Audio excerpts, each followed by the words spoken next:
नमस्कार मित्रों।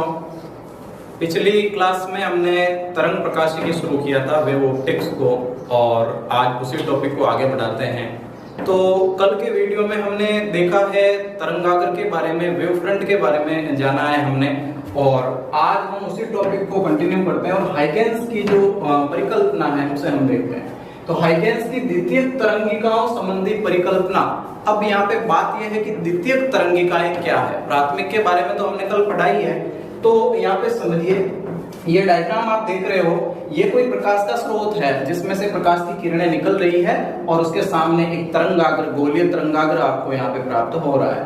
तो द्वितीयक तरंगिकाओं के लिए आपको ये जानना जरूरी है कि जब भी प्रकाश की किरण यहाँ निकलेगी, एक गोलीय तरंगाग्र बनाएगी या वो समतल तरंगाग्र बनाएगी, तो यहाँ जो प्रत्येक प्रकाश का जो कण है, प्रत्येक जो प्रकाश का कण जो समान फेज में, ऐसा मैंने कल आपको बताया था, तो प्रत्येक प्रकाश का कण एक नए प्रकाश स्रोत के रूप में काम करेगा। यानी पहला तो प्रकाश का स्रोत ये आप देख ही रहे हो, इसमें से प्रकाश की किरणें निकल रही है और एक गोलीय तरंगाग्र पूरा यहाँ पे बना रही है। तो अब जो समान फेज में जितने भी प्रकाश के कण यहाँ पे विद्यमान है, वो सारे के सारे कण एक नए प्रकाश के स्रोत के रूप में काम करेंगे। यानी अब जो कार्य ये प्रकाश का स्रोत कर रहा था, वही कार्य ये करेंगे, और जैसे इसमें से विकिरणें उत्सर्जित हो रही थी, ठीक उसी प्रकार इनमें से भी विकिरणें उत्सर्जित होगी और वो प्रत्येक दिशा में भी होगी, ऐसा भी हम कह सकते हैं।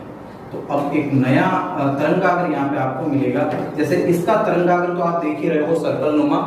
और अब जो ये जितने भी सारे कण हैं, प्रकाश के कण, ये चूंकि बन गए हैं, प्रकाश का स्रोत बन गए हैं, तो इसमें से बहुत सारी विकिरणें निकलेगी। तमाम जितने भी कण आप देख रहे हो उनमें से विकिरणें निकलेगी, और वो विकिरणें निकलकर जब आगे बढ़ेगी तो आगे एक और नया तरंगाग्र यहाँ पे शो करेगी। जितने भी कण हैं सारे अलग तरंगाग्र यहाँ पे बनाएंगे, और इसी वजह से प्रकाश की प्रवृत्ति फैलने की होती है, वो चारों ओर दिशाओं में फैल जाता है, ऐसा हमने कहा है। तो ये जो गोलीय तरंगाग्र आप यहाँ पे देख रहे हो, इस तरीके से द्वितीयक तरंगिकाएं बनती है। ये जो आप दूसरे वाले कण देख रहे हो, पहला तो प्रकाश का स्रोत, अब दूसरे कण प्रकाश के स्रोत के रूप में जो काम करेंगे, उन्हीं कणों को, उन्हीं प्रकाश के स्रोतों को जो तरंगाग्र मिलेगा उसे हम द्वितीयक तरंगिकाएं कहेंगे। यानी अब ये जो है द्वितीयक तरंगिकाएं हैं, और इनसे बहुत सारे तरंगाग्र आगे हमें मिलेंगे। अब शर्त ये भी है कि ये गोलीय हो, या फिर इसका अगर सूक्ष्म रूप लिया गया तो ये समतल भी तो हो सकता है। तो भले ही गोलीय हो, भले ही समतल हो, कोई फर्क यहाँ पे खास पड़ने वाला नहीं है। द्वितीयक तरंगिकाएं भले ही समतल हो, वहां पर भी आपको प्राप्त होगी। तो इन्हीं द्वितीयक तरंगिकाओं को लेकर हाइगेंस ने क्या परिकल्पना दी है, उसे जरा सुनिए। उन्होंने मेन रूप से ये कहा है कि किसी दिए गए माध्यम में तरंगाग्र के लंबवत खींची गई जो सरल रेखा है वो हमेशा एक किरण कहलाएगी। ये बात हम कल भी कर चुके हैं। तरंगाग्र पर स्थित प्रत्येक कण नए तरंग स्रोत के रूप में कार्य करता है। तरंगाग्र में जो प्रत्येक कण विद्यमान है वो नए तरंग स्रोत के रूप में कार्य करता है, जिससे पुनः सभी दिशाओं में तरंगें उत्सर्जित होती है। पुनः सभी दिशाओं में तरंगें उत्सर्जित होगी, जिनकी चाल, जिनका वेग, हाइगेंस ये कहते हैं कि जो भी द्वितीयक तरंगिकाएं हैं उनका वेग प्राथमिक तरंगिकाओं के समान होगा। यानी कि वेलोसिटी में कोई भी फर्क नहीं पड़ेगा, यहाँ पे आवृत्ति में कोई फर्क नहीं पड़ेगा, वो समान कला में रहेगी। ये बात हम कर सकते हैं। इन्हें द्वितीयक तरंगिकाएं कहा जाता है, ये आपको याद रखना है, पहला पॉइंट। और दूसरा, यदि इन द्वितीयक तरंगिकाओं को स्पर्श करते हुए कोई पृष्ठ खींचा जाए तो वो नए तरंगाग्र की स्थिति को बताता है। यानी मैं यदि इस प्रकाश स्रोत से जो विकिरणें जा रही है, पहले तो जो लंबवत जो रेखाएं खींची जाएगी उसे हम किरणें कहेंगे। तो जो भी किरण यहाँ पे खींची जाएगी वो किरण इस तरंगाग्र की स्थिति को बताएगी। जो भी स्पर्श करते हुए जो विकिरण यहाँ खींची जाएगी वो विकिरण इनकी स्थिति को रिप्रेजेंट करेगी। दूसरी बात, हाइगेंस के अनुसार ऊर्जा का प्रवाह, प्रकाश का संचरण सदैव अग्र दिशा में होता है। अब एक और पॉइंट आपको जो बहुत जरूरी है वो याद रखना है। हाइगेंस क्या कहते हैं कि ऊर्जा का प्रवाह, प्रकाश एक तरीके से ऊर्जा ही है, हम ऐसा कह सकते हैं। तो ऊर्जा का प्रवाह या प्रकाश का संचरण सदैव अग्र दिशा में होता है। हालांकि ये बात उतनी सही नहीं है जितनी हम ले रहे हैं, लेकिन इनका कहना यह है कि प्रकाश का संचरण सदैव अग्र दिशा में होता है। यानी कि प्रकाश जिस दिशा में जा रहा है अग्र दिशा में इसका संचरण होगा, लेकिन ऐसा डायग्राम के थ्रू तो हमें नहीं दिख रहा है। हमें लग रहा है कि किरणें इधर भी उत्सर्जित होगी, किरणें इधर भी उत्सर्जित होगी, जो द्वितीयक तरंगिकाएं हैं वो सब दिशा में संचरित होगी। तो इस बात का आपको ध्यान रखना है कि वो सदैव अग्र दिशा में नहीं होगी, और इसीलिए ये जो हाइगेंस की द्वितीय परिकल्पना थी ये फेल भी हुई। और आगे एक और परिकल्पना हम यहाँ पे डिस्कस करेंगे। अब कल मैंने आपको 3 सिद्धांत बताए थे, कणिका सिद्धांत और तरंग सिद्धांत और उसके बाद क्वांटम सिद्धांत। तो तरंग सिद्धांत हाइगेंस देते हैं। हमने बोला कि तरंग सिद्धांत के माध्यम से हम परावर्तन और अपवर्तन की व्याख्या कर सकते हैं, लेकिन तरंग सिद्धांत व्यतिकरण, विवर्तन और ध्रुवण जैसी घटना को नहीं समझाता है। तो यहाँ ये बात इम्पोर्टेंट हो गई कि अगर वो परावर्तन और अपवर्तन को समझा पाता है तो क्या हाइगेंस के सिद्धांत से उसकी व्याख्या हम कर सकते हैं मैथमेटिकल तौर पे? तो बिल्कुल की जा सकती है उसकी व्याख्या, और वही हम आज करने वाले हैं। तो सबसे पहले तो हाइगेंस सिद्धांत से परावर्तन की व्याख्या करते हैं कि वो असल में परावर्तन को प्रूफ करता है या फिर नहीं करता है। तो ये आपके सामने एक यहाँ पे प्रतिबिंब मैंने बनाया है, एक चित्र बनाया है जिसे आप देख पा रहे होंगे। मैं यहाँ मान रहा हूँ कि एक तरंगाग्र इस पृष्ठ पे आ रहा है। ये पृष्ठ है एक दर्पण वाला पृष्ठ है। चूंकि मेरे को व्याख्या किसकी करनी है, यहाँ पे आप हेडिंग में देख ही रहे हो कि व्याख्या मेरे को करनी है परावर्तन की, और परावर्तन होने के लिए एक पृष्ठ चाहिए, एक अपारदर्शी पृष्ठ चाहिए जो कि मेरे पास है A और C तक। तो यहाँ एक तरंगाग्र मैं ऐसा मान रहा हूँ कि तरंगाग्र यहाँ पे बिल्कुल आपतित हो रहा है। इस पूरे पृष्ठ पे एक तरंगाग्र आ रहा है जिसमें 3 किरणें मैंने शामिल की है। पहली किरण यहाँ पे मैं नाम दे देता हूँ फर्स्ट और सेकंड और थर्ड। तो ये 3 किरणें आप देख रहे हो। फर्स्ट किरण की मैं बात करता हूँ। ये पहली किरण जब भी बिंदु A पर आपतित आती है तो भाई ये तरंगाग्र है पहली बात तो, और तरंगाग्र में सभी किरणें समान कला में होती है, उनका वेग भी समान होता है, ठीक है ना। तो जब इन किरणों का वेग समान है तो जरा ध्यान दीजिएगा कि जब ये किरण बिंदु A पर आपतित होगी, जब तक ये बिंदु A पर आपतित होगी तब तक इस किरण का क्या हाल होगा। भाई ये तो पृष्ठ पर आ चुकी होगी, लेकिन तीनों का वेग समान है, तो ये किरण पृष्ठ पर न पहुंच करके कहाँ तक पहुंची होगी, बिंदु B तक। फिर से सुनो, जब तक ये किरण पृष्ठ पर आ चुकी होगी तब तक ये थर्ड जो किरण है ये पृष्ठ पर नहीं पहुंचेगी। क्यों नहीं पहुंचेगी? क्योंकि तीनों का वेग क्या है, समान है। जिस वेग से फर्स्ट किरण गति कर रही है उसी वेग से थर्ड वाली किरण भी गति कर रही है, तो ये किरण पृष्ठ पर पहुंच जाएगी, लेकिन ये किरण पहुंच नहीं पाएगी। और जब तक ये थर्ड किरण, यानी जब तक पृष्ठ पर पहुंचेगी, बिंदु C तक पहुंचेगी, B से लगाकर बिंदु C तक जब तक थर्ड किरण पहुंचेगी, तब तक इस फर्स्ट किरण का क्या हाल होगा कि ये यहाँ से अपवर्तित होकर कहाँ तक जा चुकी होगी, बिंदु D तक जा चुकी होगी, ऐसा मैंने माना है। भाई जब तक ये वाली जो किरण आप यहाँ पे देख रहे हो, पहली किरण, अच्छा सीधी मैं तीसरी की बात करता हूँ, तीसरी किरण, जब तक ये किरण पृष्ठ पर पहुँचेगी, यहाँ पर पहुँचेगी, तब तक ये तो यहीं पर पहुँचेगी, इसको मैंने बिंदु क्या माना है, B। और जब ये बिंदु B से यहाँ तक बिंदु C तक पहुँच जाएगी, तब तक तो ये पहली वाली किरण परावर्तित होकर कहाँ जा चुकी होगी, D तक जा चुकी होगी। तो वही मैं बात कहना चाह रहा हूँ कि यहाँ ये B से C तक पहुँचेगी, उतने समय में ये पहली किरण A से कहाँ तक पहुँच चुकी होगी, D तक पहुँच चुकी होगी। तो यहाँ पे सुनिए, पहली बात, पहले तो आपको इसका माना फलाना लिखना है। कैसे लिखना है कि माना कि एक तरंगाग्र AC एक जो है अपारदर्शी पृष्ठ है उस पर आपतित हो रहा है, और पहली किरण जब तक जो है परावर्तित होकर बिंदु D तक पहुंचती है, तब तक तीसरी जो किरण है वो बिंदु B तक पहुंचती है या C तक पहुंचती है। ये सारी कहानी आपको माना फलाना में लिखनी है।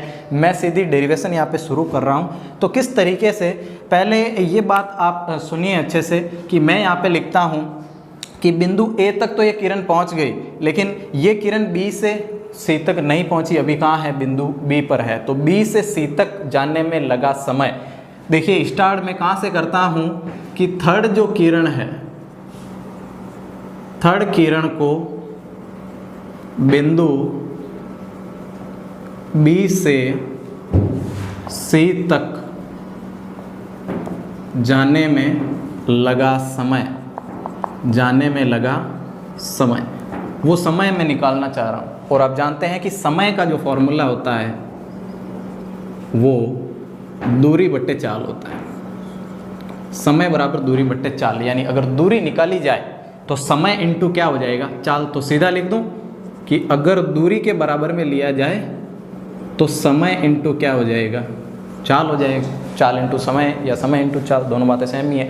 अब दूरी मैंने कौन सी मानी है, बिंदु बी से सी तक जाने में, तो दूरी हो गई BC, ये लीजिए दूरी BC इक्वल समय, मानते हैं कि समय कितना लगता है T, ठीक है ना। और चाल की यदि बात करें तो भैया चाल तो वैसे तरंगाग्र है, तो तरंगाग्र जब समान कला में समान वेग हो तभी प्राप्त होता है, तो वेग तो समान ही है दोनों का, यानी वेग को रिप्रेजेंट कर देते हैं किससे, V से, तो यहाँ T इंटू क्या हो जाएगा V, समीकरण बोल देंगे 1 हो गया। दूसरा थर्ड किरण की तो हम बात कर रहे हैं, लेकिन हम फर्स्ट किरण की यदि बात करें, फर्स्ट किरण को कहाँ से कहाँ तक, जब तक ये बिंदु B से C पहुंचती है तब तक ये बिंदु A से कहाँ पहुंच जाती है, D पहुंच जाती है, तो A से D तक जाने में लगा समय को बिंदु A से D तक जाने में लगा समय। अच्छा, D तक जाने में लगा समय, फिर से दूरी बराबर समय इंटू चाल हो जाएगा, तो दूरी यहाँ पे ले जानी है, अब की बार BC नहीं बल्कि कौन सी ले जानी है, A से कहाँ तक जा रही है D, समय कितना लग रहा है T इंटू वेग फिर से क्या है V, तो यहाँ पे ये समीकरण नंबर क्या हो जाएगा 2। अच्छा, एक चीज़ आपको नज़र आ रही होगी कि यहाँ पर भी T और यहाँ पर भी T मैंने समय क्यों लिया है, दोनों जगह समय T कैसे लिया है, तो बात स्पष्ट है कि जब तक ये A से D तक पहुंचती है तब तक ये B से कहाँ पहुंच जाती है C, यानी दोनों को जो समय लगता है वो बराबर है, यानी समय यहाँ पे T1 और T2 ना लेकर के मैंने T समान लिया है, क्योंकि समान समय यहाँ पे लगता भी है। तो यहाँ से एक बात तो स्पष्ट हो गई, क्या स्पष्ट हो गई कि ये BC और ये AD आपस में क्या है बराबर, यानी BC बराबर क्या है AD, ये बात तो हम तय कर चुके हैं। जो पहली बात है BC यानी कि यहाँ से यहाँ तक और AD यानी यहाँ से यहाँ तक, ये दोनों दूरियाँ क्या है समान। फिर हम इन दोनों त्रिभुजों की बात करते हैं जो आपको यहाँ पे दिख रहे होंगे, मैं इनको ज़रा अलग दिखाने की कोशिश करता हूँ। ये लीजिए, ये पहला त्रिभुज यानी ABC, तो मैं बात करना चाह रहा हूँ, चलिए यहाँ लिख देते हैं त्रिभुज ABC में, त्रिभुज ABC, और इसमें ये एंगल आप जो B देख रहे हैं वो कितना है भाई, ये तरंग है, और यहाँ मैंने ये लंब खींचा है तो ये कोण ऑटोमेटिक कितना हो गया 90 डिग्री का हो गया, तो कोण B इज इक्वल टू कितना हो गया 90। अच्छा, दूसरे त्रिभुज की जब मैं बात करूँ, त्रिभुज ADC, तो त्रिभुज ADC में और ADC में कोण D कितना हो गया फिर से 90 डिग्री, यानी कि 90 डिग्री हो गया। अच्छा, दोनों कोण आपस में क्या है बराबर, ये वाला और ये वाला कोण आपस में बराबर है। एक भुजा आप दोनों त्रिभुजों में देख रहे हैं AC भुजा जो है वो दोनों त्रिभुजों में कॉमन है, यानी हम कह सकते हैं कि ये भुजा क्या है उभयनिष्ठ, भुजा क्या है उभयनिष्ठ। तो कहानी सुनिए, AD बराबर हो गई है BC के, भाई AD जो आप देख रहे हैं वो बराबर हो गई है BC के, यानी दो भुजाएं आपस में बराबर है। एक भुजा क्या है उभयनिष्ठ, दोनों के लिए सेम है, मतलब भुजाएं कितनी बराबर हो गई 2, और एक क्या बराबर हो गया कोण, एक कोण बराबर हो गया, दो भुजाएं बराबर होगी, तो हम इन दोनों त्रिभुजों को कह सकते हैं कि ये आपस में क्या है समरूप, ये त्रिभुज आपस में क्या है समरूप। और जब ये त्रिभुज आपस में समरूप है तो इनके मध्य कोण भी तो समान होना चाहिए। तो सुनिए, जब ये किरण यहाँ पे आपतित हो रही थी तो यहाँ हम कहेंगे कि आपतन कोण कौन सा है I, और यहाँ ये किरण ये लंब खींचा गया तो पूरा कोण 90 है, तो अगर मैं इस कोण की बात करूँ तो ये कितना हो जाएगा भैया 90 माइनस I, ऑटोमेटिक ये I है तो ये 90 माइनस I हो गया, तो ये यहाँ से यहाँ तक फिर से क्या हो गया I होगा, यानी आपतन कोण हो गया।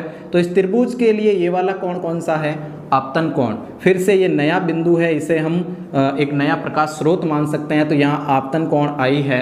और दूसरा अगर मैं यहाँ से बात करूँ तो अभिलंब के साथ जो बनाया गया कोण है वो कितना है R, यहाँ ये कोण अगर R है तो ये कितना है, ये है 90 माइनस R, और अगर मैं इसकी बात करूं तो ये फिर से कितना हो जाएगा R। और जब दोनों त्रिभुज आपस में क्या हो गए समरूप, ये वाला कोण बराबर है, भुजाएं बराबर है, तो कोण ये वाला और ये वाला आपस में बराबर क्यों नहीं होंगे, यानी कोण I बराबर क्या हो जाएगा, कोण I बराबर कोण R।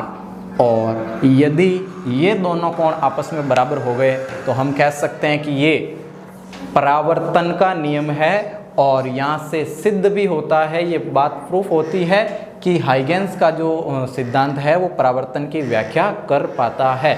तो यहाँ एक बार इस कहानी को आप फिर से सुनिए कि असल में हुआ यूँ है कि हमने एक तरंगाग्र लिया है, तरंगाग्र एक पृष्ठ पर आपतित हुआ है और एक पृष्ठ पर आपतित होने के बाद किरणें जहाँ जा रही है उन सभी किरणों का पथ हमने ढूंढ के निकाला है और हमें जो दो त्रिभुज प्राप्त हो रहे थे उन्हीं दो त्रिभुजों के माध्यम से दोनों के कोण बराबर हुए, दोनों की भुजाएं बराबर हुई, उसमें ए और सी जो भुजा है वो उभयनिष्ठ हुई और इसी कारण से दोनों त्रिभुज आपस में क्या हो गए, समरूप। और यदि त्रिभुज समरूप हो गए तो मतलब कोण क्या है, बराबर, यानी ये वाला कोण और ये वाला कोण आपस में क्या है, बराबर। और जब कोण I और कोण R आपस में बराबर है, जब आपतन कोण और परावर्तन कोण आपस में बराबर है, तो हम कह चुके हैं कि परावर्तन सिद्ध हो चुका है, यानी हाइगेंस की ये कहानी सफल रही है।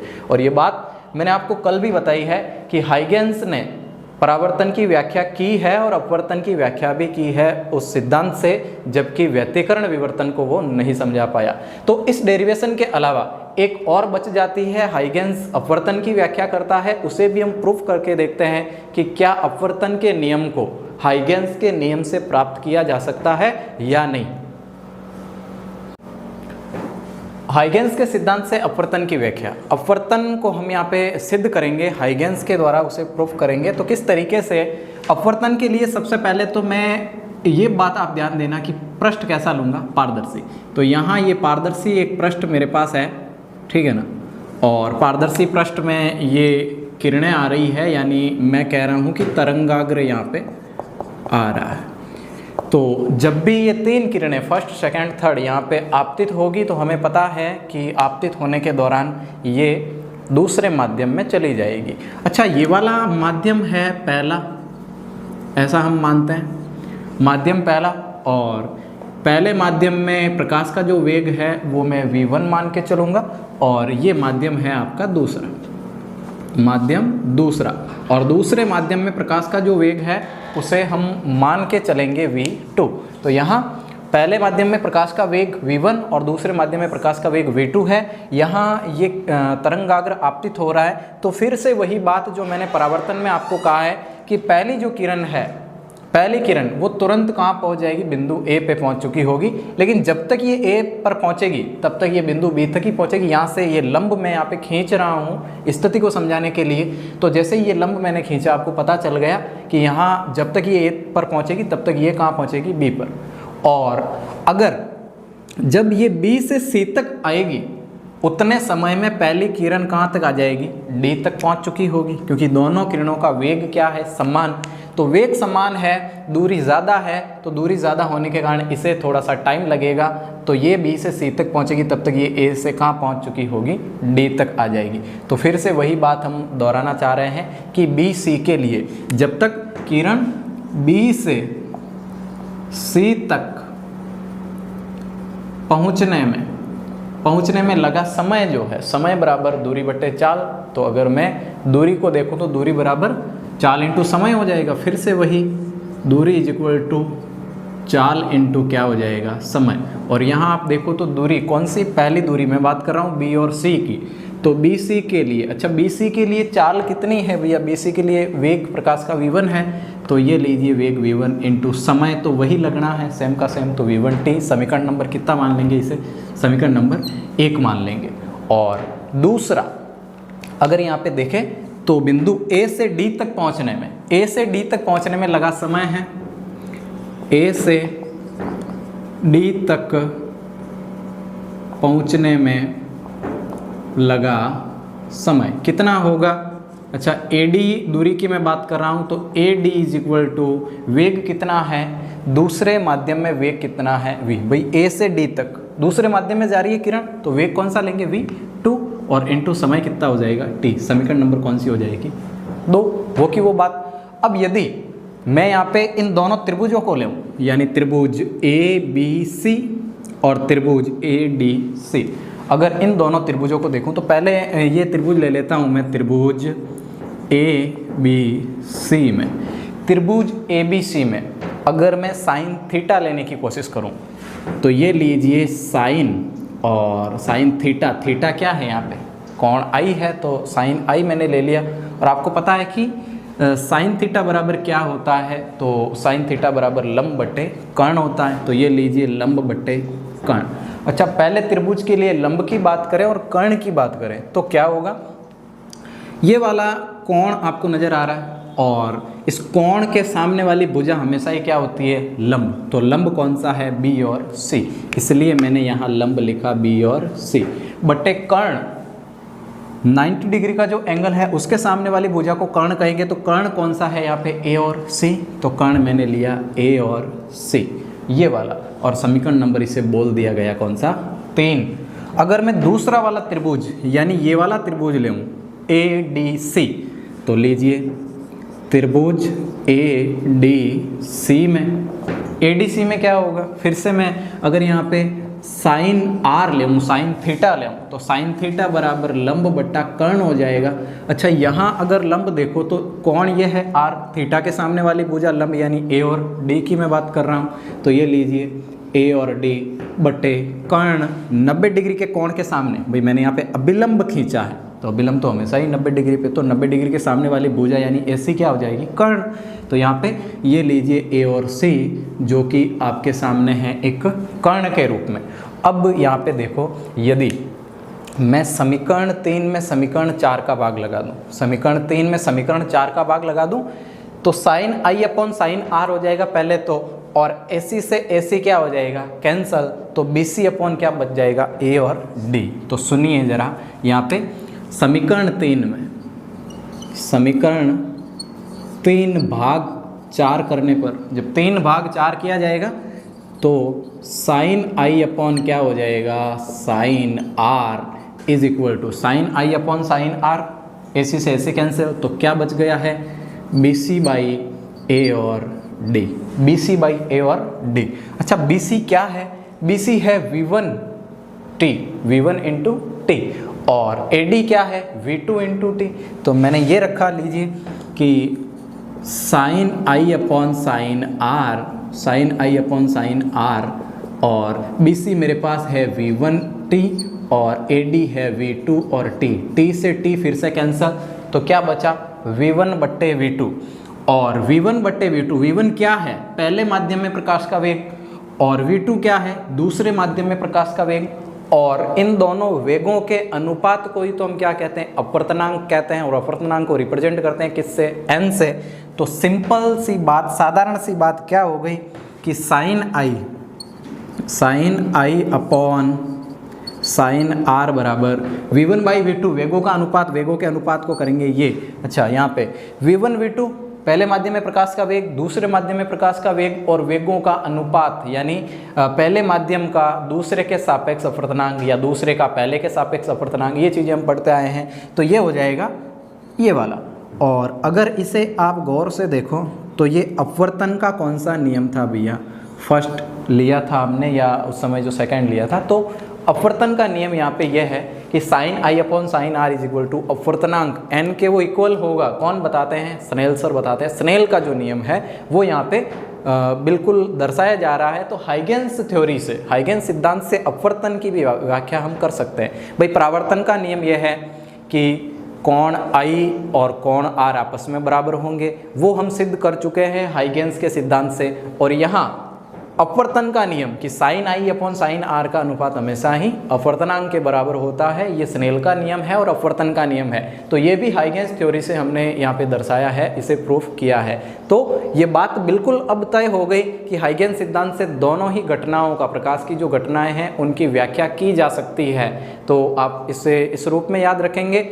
और आप अभी लॉकडाउन में घर पर बैठे ही है तो बिल्कुल आपको तैयारी करनी चाहिए। कई स्टूडेंट तो ऐसा भी सोचते हैं कि अभी बहुत टाइम पड़ा है, कर लेंगे, लेकिन वो बात नहीं। जो काम आपको टीम दे रही है वो काम आपको बराबर से करना चाहिए, सपोर्ट टीम का करना चाहिए, और घर पे बैठे पढ़ते रहो।